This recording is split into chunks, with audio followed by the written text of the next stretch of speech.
হাম ও ডেঙ্গুর সংক্রমণ নিয়ে উদ্বেগ কাটছে না। সাম্প্রতিক সময়ে এডিস মশাবাহিত রোগে মৃত্যুর সংখ্যা বাড়ছে। চিকিৎসকরা বলেন, মশক নিয়ন্ত্রণ ব্যবস্থার ঘাটতি, সচেতনতার অভাব এবং চিকিৎসার সীমাবদ্ধতায় ডেঙ্গু মোকাবেলা কঠিন হয়ে যাচ্ছে। এক্ষেত্রে সমন্বিত উদ্যোগের তাগিদ দেন তারা। এদিকে হামে আক্রান্তের হার নিম্নমুখী হলেও স্বস্তিদায়ক পর্যায়ে পৌঁছায়নি। আরও জানাচ্ছেন উষা ফেরদৌস।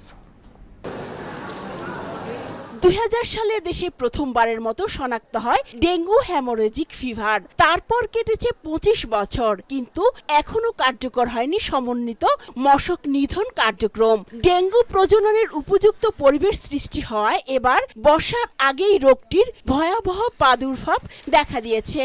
আর্দ্র আবহাওয়া, টানা বা থেমে থেমে বৃষ্টি এবং জমে থাকা পরিষ্কার পানি ডেঙ্গু বিস্তারের উপযুক্ত পরিবেশ।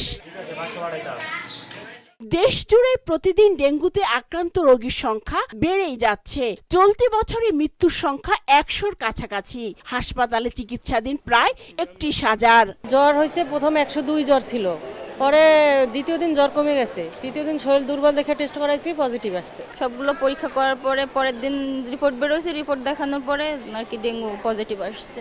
সম্মিলিত প্রচেষ্টায় ডেঙ্গু প্রতিরোধ সম্ভব বলে মনে করছেন চিকিৎসকরা। জনসাধারণ অথবা অ্যাডমিনিস্ট্রেশন বা আমরা সিটি কর্পোরেশন থেকে যদি বলি, এর বাইরে কিন্তু তাহলে প্রকৃতিরও এখানে একটা ব্যাপার থেকে যায়। হ্যাঁ, তো এই ধরনের ব্যাপারে আমরা যেটা খেয়াল করি যে এই ধরনের টেন্ডেন্সি যখন থাকে, তো ওই বছরগুলিতে দেখা যায় যে এডিস মশার বংশবৃদ্ধিও বেশি হচ্ছে এবং ডেঙ্গি আক্রান্ত রোগীর সংখ্যাও বেশি থাকে। বাংলাদেশের যে সিচুয়েশন আছে তাতে আমার যে স্বাস্থ্যকর্মীর যে সংখ্যা, স্বাস্থ্য ব্যবস্থাপনা, এটা দিয়ে যদি আমার আক্রান্ত সংখ্যাটা অনেক বেশি হয়, তখন কিন্তু এটা কিন্তু একটা চাপ পড়ে যায়।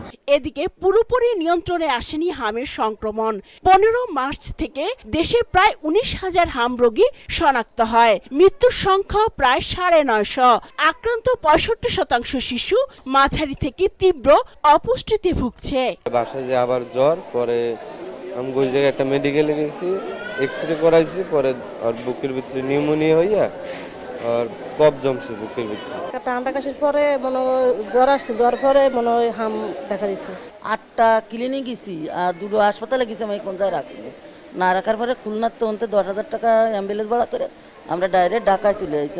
বাংলাদেশ শিশু হাসপাতালের উপপরিচালক জানান, ৬ মাস পর হামে আক্রান্তের হার কিছুটা নিম্নমুখী। ইনশাল্লাহ কমেছে, অবশ্যই কমেছে, আরও কমবে। যেহেতু তার পুষ্টিহীনতা, সুতরাং রোগ প্রতিরোধ ক্ষমতা কম থাকবে। কম থাকলে মেজেস আরও অন্যান্য রোগও ধরতে পারে। তো মেজেসটা বেশি যেহেতু সংক্রামক, এই কারণে তাড়াতাড়ি ধরে যায়। বর্তমান পরিস্থিতি বিবেচনায় শিশুদের জ্বর হলেই নিকটস্থ স্বাস্থ্যকেন্দ্রে যাওয়ার পরামর্শ এই চিকিৎসকের। উষা ফেরদৌস, মোহনা সংবাদ, ঢাকা।